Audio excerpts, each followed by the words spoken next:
रॅकेटलॉनच्या आजच्या भागात मी चैताली कानिटकर आपल्या सगळ्यांचं मनपूर्वक स्वागत करते. रोहित मोर आणि आकाश सांगवान यांनी बेलग्रेड येथे सुरू असलेल्या जागतिक बॉक्सिंग स्पर्धेतील भारताच्या मोहिमेचा यशस्वी प्रारंभ केला. दरम्यान आशियाई विजेता संजीव आणि सचिन कुमार यांना पहिल्या फेरीत पुढे चालायला मिळाल्यानं त्यांनी दुसऱ्या फेरीत प्रवेश केला. रोहित मोरनं 57 किलो वजनी गटात टोकियो ऑलिम्पिक स्पर्धेत खेळलेल्या जीन कसाडो या बॉक्सरला 5-0 असं पराभूत केलं. रोहितनं आपल्या उंचीचा फायदा घेत सुरुवातीपासूनच आक्रमक खेळ केला. त्यानं मोक्याच्या वेळी दिलेल्या ताकदवान ठोशांनी इक्वेडोरच्या बॉक्सरला रक्तबंबाळ केलं. 67 किलो वजनी गटात आकाश सांगवाननं तुर्कस्तानच्या आदेम फुकराला 5-0 असं एकतर्फी पराभूत केलं. वेगवान आक्रमणासह त्याचा बचावही भक्कम होता. त्यामुळं फुकराला त्यानं डोकं वर काढायलाही संधीच दिली नाही. 51 किलो वजनी गटात दीपक भोरिया यानं 2 वेळच्या आशियाई विजेत्या आसन उझेनलिव्ह याला 4-0 असं पराभूत केलं. आज 63 किलो वजनी गटात भारताचा शिव थापा, 52 किलो वजनी गटात नरेंदर तर 75 किलो वजनी गटात सुमित कुमार यांच्या लढती होतील. या जागतिक बॉक्सिंग स्पर्धेत भारताचे सर्व बॉक्सर आपली ताकद पणाला लावतील आणि भारताला अधिकाधिक पदकं मिळवून देतील अशी आशा व्यक्त केली आहे बॉक्सिंग इंडियाचे माजी सेक्रेटरी जनरल आणि जागतिक पंच जय कवळी यांनी. गेल्या काही वर्षांमध्ये भारतीय बॉक्सिंगच्या म्हणजे समाजाने, कम्युनिटीने, आमच्या फेडरेशनने जी काही प्रयत्न केले त्याचं एक जे रोपटं लावलं होतं त्याचं झाड झालं आणि त्याला आता फळं आलेली आहेत आणि ती आता मला वाटतं एकदम राईप आहेत. दिस इज द टाईम. यावेळेला आपल्याला चांगली पदकं मिळतील बॉक्सिंगकडून याची मला फार म्हणजे खात्री आहे. म्हणजे मी ग्वाही देऊ शकतो की यावेळेला boxing will come back with better hall of medals. वेळ झाली आहे एका ब्रेकची. ब्रेकनंतर आपण भेटणार आहोत रॅकेटलॉन असोसिएशन ऑफ इंडियाचे प्रेसिडेंट कौशल कुमार चिमा यांना. ब्रेकनंतर पुन्हा एकदा सगळ्यांचं मनपूर्वक स्वागत. रॅकेटलॉन हा शब्द ऐकता क्षणीच मनात एक उत्साह येतो. बॅडमिंटन, टेबल टेनिस, स्क्वॉश आणि टेनिस हे 4 खेळ तुम्ही नक्कीच ऐकले असतील. तेव्हा या चारही खेळांचा संगम होणारा रॅकेटलॉन हा एक नवीन खेळ आहे. हा खेळ कसा होतो, याचे नियम काय, याचं प्रशिक्षण कसं घ्यावं, या सगळ्याविषयी माहिती देण्यासाठी आज आपल्याबरोबर एक मान्यवर आहेत. आज आपल्यासोबत आहेत रॅकेटलॉन असोसिएशन ऑफ इंडियाचे प्रेसिडेंट कौशल कुमार चिमा सर. नमस्कार सर, कार्यक्रमामध्ये आपलं मनपूर्वक स्वागत करते. धन्यवाद टू चैताली अँड धन्यवाद टू मुंबई दूरदर्शन. रॅकेटलॉन या खेळाविषयी आपल्याकडून अधिक जाणून घ्यायचं आहे. मुळात सुरुवातच इथून करते की रॅकेटलॉन ही संकल्पना नेमकी काय आहे आणि हा खेळ कशा पद्धतीने खेळला जातो. रॅकेटलॉनमध्ये काय आहे की all the 4 racket games are involve. Table tennis, badminton, squash आणि tennis. Supposing if 2 players are going to participate in racquetball event, they will go and play all the 4 racket games one after another in a line. Sequence is table tennis, badminton, squash and tennis. So you have to go in this sequence only, you cannot change that sequence.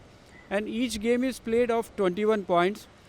And after the end of the tennis, all the points are totally counted and whoever is having maximum points is the winner of the match. And each game is played 21 points each.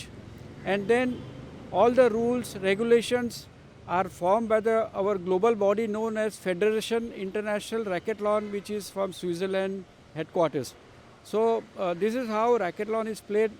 Both the opponent, they have to play in one go only under one infrastructure only. एकाच ठिकाणी आपल्याला 4ही game एका मागे एक खेळावं लागतात आणि maximum पॉईंटचा विनरला तो मॅचचा विनर होतो आणि देन ही मूव्स फॉरवर्ड. खरं तर हा खेळ नक्की कुठून सुरू झाला, याचा इतिहास काय आहे हे आपण आता विचारूया. रॅकेटलॉनचा इतिहास असा आहे की if you recollect or many people will recollect that we had a world class tennis player who won the Wimbledon, mister Fred Perry. he was the person who had realized why not introduce all the 4 racket games in one go. So he is the pioneer in that. After that, racquethlon was introduced in Spain and Finland. Origin तसं म्हणजे रॅकेटलॉनच्या Spain आणि फिनलँडला आहे. Then 1980पासून regular events have started. Formation of world body has started. So 1980च्या नंतर lot of development has taken place in racquethlon. Most of the people in Europe, they have been playing since many years, and now America has also become affiliated unit of racquethlon federation. Singapore also, Malaysia also, Thailand also, India also. So we all are affiliated to the global body which is based in Switzerland. And internationally 40 countries are affiliated to the world body now. So they are having a lot of events happening every year in Europe. At least 20-25 events are happening. They are having World Tour events. They are having Super World Tour events. They are having World Championship.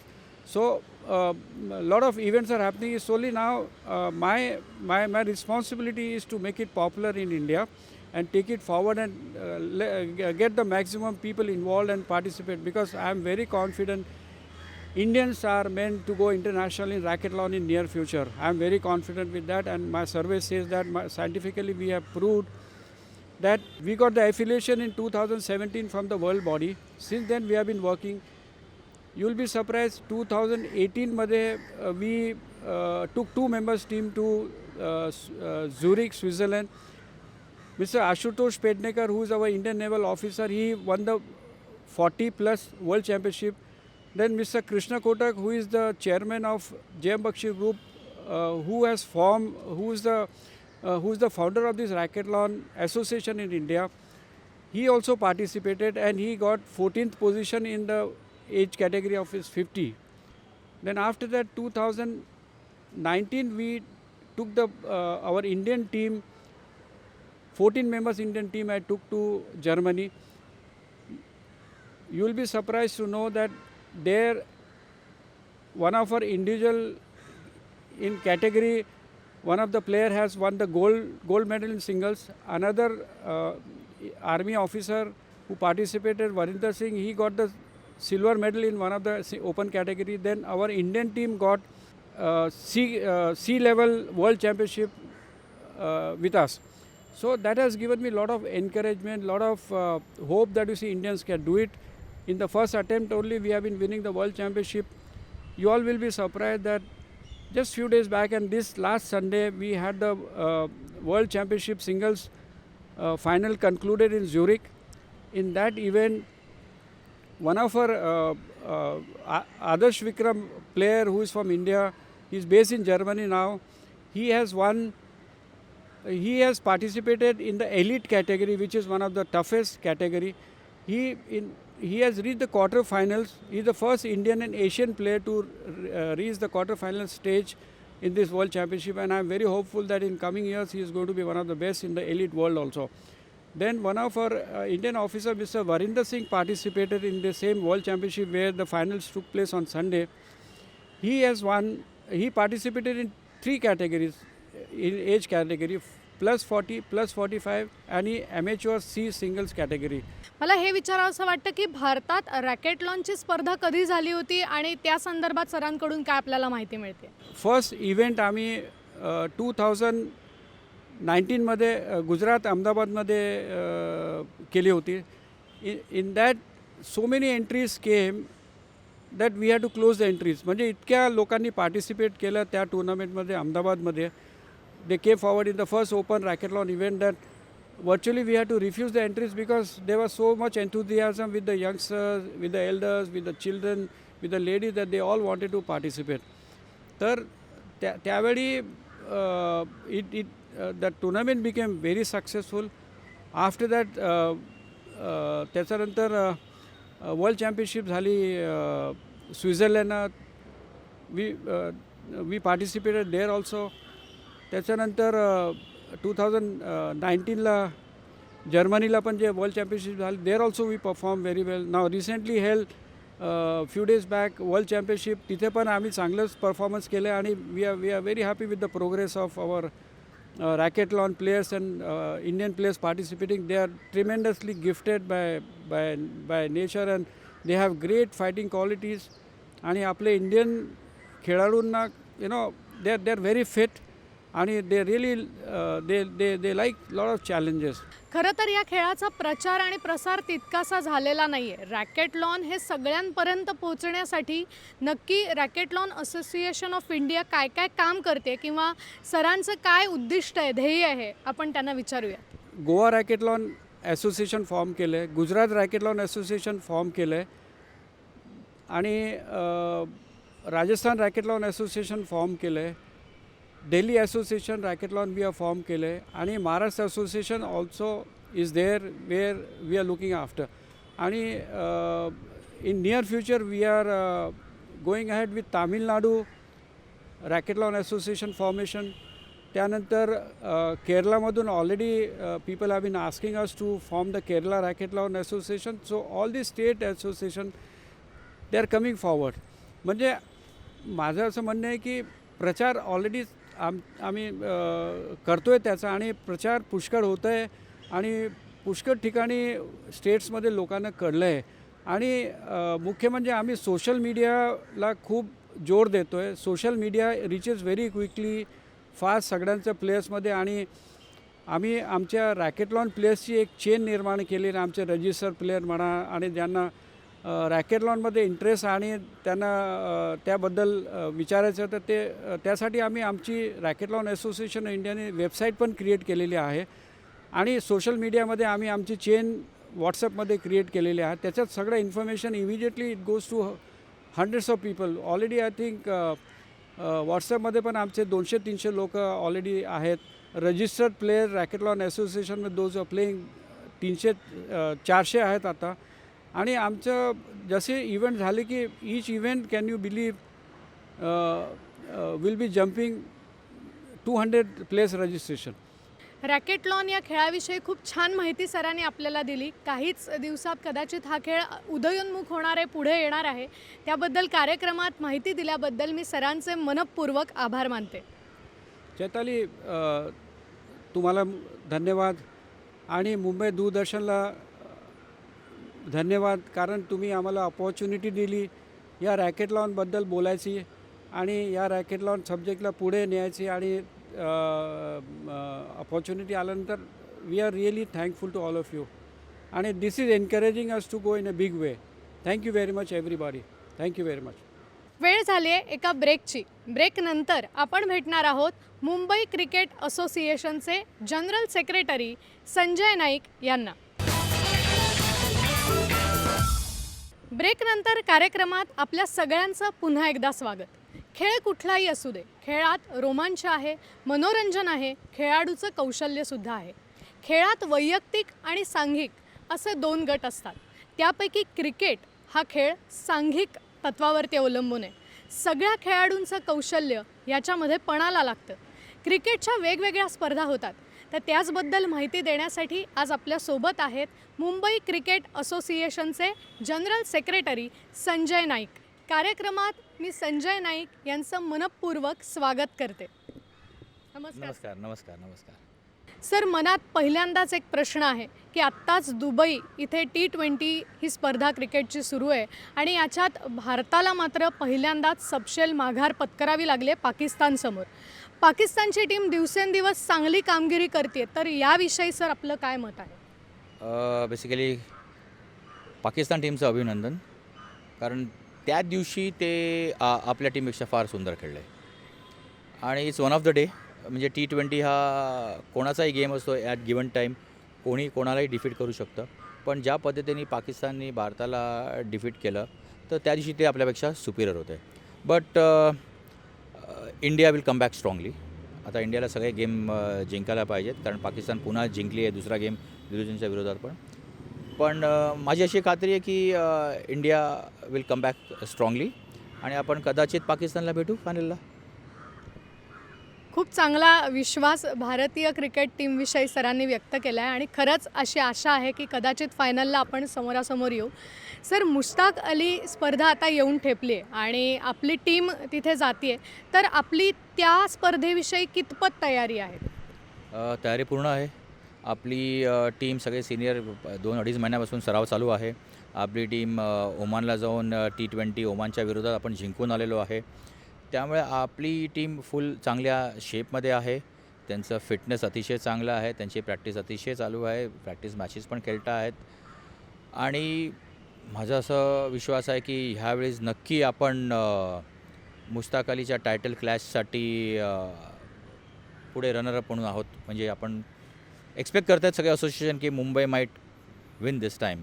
कारण आपण गेले 13-14 वर्ष हे मुश्ताक अली जेव्हापासून सुरू झालेली आहे तेव्हापासून हे एकच टायटल आहे जे मुंबईने जिंकलेलं नाही आहे. बाकी रणजी ट्रॉफी 41 वेळा जिंकलेली आहे. विजय हजारे आपण लास्ट सीझनमध्येच आपण मुश्ताक अली हरल्यानंतर विजय हजारे जिंकलेलो आहे.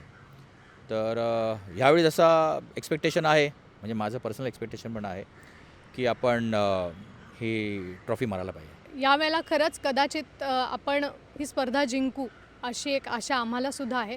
पण एवढे वर्षात मुश्ताक अली स्पर्धा आपण जिंकलो नाही, तर त्याविषयी खंत मनात आहे का, किंवा त्याची काय कारणं असावीत हे आपण विचारूया. खंत नक्कीच आहे. खंत सगळ्यांनाच आहे. प्लेयर्सना पण आहे. आमचे ॲडमिनिस्ट्रेटर जेवढे आधीचे पण होते त्यांना पण आहे. आमचे एक्स प्लेयर जे खेळून गेले त्यांना पण आहे. पण काही काही वेळेस असं असतं की सगळंच देव सगळ्यांना देत नाही. तसंच मुंबईला जेवढं मुंबईने अचीव केलेलं आहे अख्ख्या मुंबई क्रिकेट असोसिएशनच्या क्रिकेटिंग हिस्ट्रीमध्ये ते कुठल्याच दुसऱ्या असोसिएशनने अचीव केलेलं नाही आहे. पण ॲट द सेम टाईम ही एक शॉर्टर फॉर्मॅट आहे. या शॉर्टर फॉर्मॅटमध्ये त्या गिवन डेला काहीही होऊ शकतं आणि त्या शॉर्टर फॉर्मॅटमध्ये जिंकणारी टीम जी असते ती कोणीही असू शकते.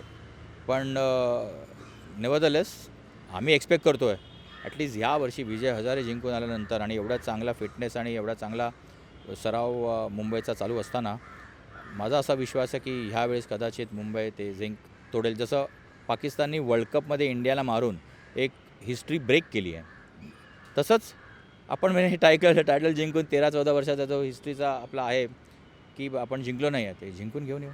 कदाचित हे वर्ष असंच असेल की आपण जिंकू, हेच नक्की आहे. आपण मगाशी उल्लेख केलात की ओमानच्या स्पर्धेमध्ये आपण विजय संपादन केला, तर तो आपला अनुभव कसा होता?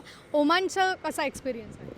ओमान यावेळेस क्वालिफाईंग राऊंड वर्ल्ड कपसाठी खेळत होते. त्यांच्यासाठी सगळ्यात मोठी अचिव्हमेंट होती आणि त्यांच्याकडनं आम्हाला रिक्वेस्ट आलेली की आम्ही वर्ल्ड कपची क्वालिफाईंग खेळायच्या आधी आम्हाला मुंबईसारख्या, म्हणजे मुंबई क्रिकेट असोसिएशन हे अख्ख्या भारतामधले चांगलं नंबर 1 असं मानलं जातं, तर त्यांच्याबरोबर खेळण्याची आम्हाला संधी मिळावी म्हणून त्यांच्याकडनं रिक्वेस्ट आलेली. ती आमच्या सगळ्या अपेक्स काउन्सिल मेंबरनी ॲक्सेप्ट केली दोन्ही हाताने आणि मग आम्ही तिकडे आमची टीम पाठवली आणि अतिशय चांगले खेळले. तिकडे 40 डिग्री टेम्परेचरमध्ये पण आपला एकही मुलगा इंजर्ड नाही झाला, त्याला काही फॅटिक नाही आलं, त्याला काही चक्कर आणि पण नाही आली.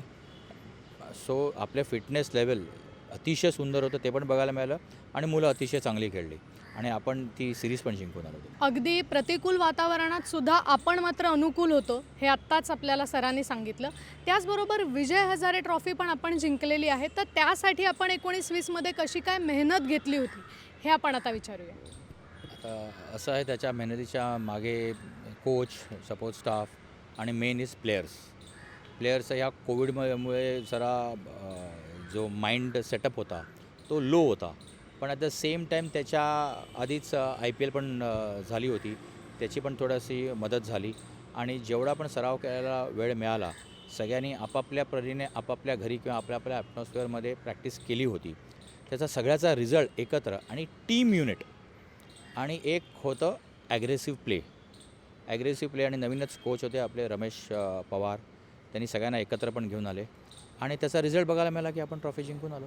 मुंबई क्रिकेट असोसिएशनचे सर आपण जनरल सेक्रेटरी आहात, तर भविष्यात काय करायचं असं उद्दिष्ट आपल्या डोळ्यासमोर आहे किंवा आपलं लक्ष काय आहे? आमचं लक्ष हेच आहे की जास्तीत जास्ती यंग क्रिकेटर्स, म्हणजे अंडर 14, अंडर 16 हा बेस आहे, हा क्रिकेटचा बेस आहे. आणि जर तुम्ही बघितलं तर 60 ते 70% भारतातले प्लेयर हे मुंबईने प्रोड्यूस केलेले आहेत. तर आमचं लक्ष एकच आहे की मुंबईकडनं जास्तीत जास्त प्लेयर इंडियाला खेळावे. आज श्रेयस अय्यर खेळतो आहे, रोहित शर्मा खेळतो आहे, अजिंक्य रहाणे खेळतो आहे, सूर्यकुमार यादव आहे, पृथ्वी शॉ आहे, शिवम दुबे आहे. हे सगळे आज इंडियाला खेळतात. माझ्याकडनं नाव राहून गेलं असेल कदाचित, कारण यू इमॅजिन की 6 प्लेयर माझे मुंबईतले आज इंडिया कॅपवाले आहेत. शार्दूल ठाकूर आहे, मी आत्ता बोलतो तुम्हाला नाव. शार्दूल ठाकूर तर आज इंडियाच्या ऑल फॉर्मॅटमध्ये आहे. म्हणजे एकच आपला असा, म्हणजे मी सांगेन, जो ऑल फॉर्मॅट म्हणजे टेस्टमध्ये त्यांनी त्याची कामगिरी दाखवली, वन डेमध्ये पण आहे आणि आता T20च्या वर्ल्ड कपमध्ये पण तो आहे. त्यामुळे हे 7-8 प्लेयर असे आपण प्रोड्यूस केलेले आहेत. ते एव्हरी इयर आपली टॅली वाढत गेली पाहिजे, कमी नाही झालं पाहिजे. हा एवढं लक्ष आहे आमचं.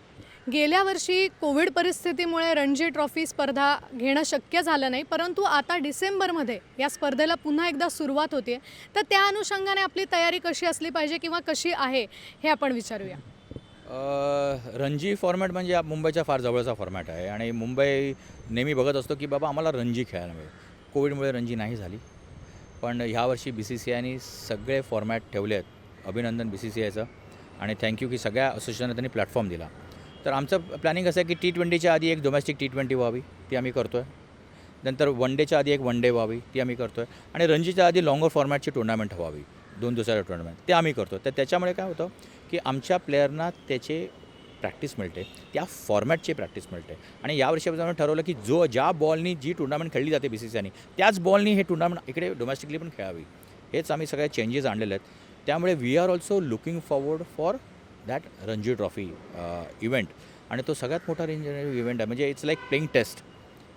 क्रिकेटर तेव्हाच होतो जेव्हा तो भारतासाठी टेस्ट खेळतो. तसंच कुठल्याही असोसिएशनचा प्लेयर हा त्या असोसिएशनला सेटल होतो जेव्हा तो कॉन्स्टंटली रणजी ट्रॉफी खेळतो. So we are also looking for Ranji trophy आणि thanks to BCCI that they are giving us this platform.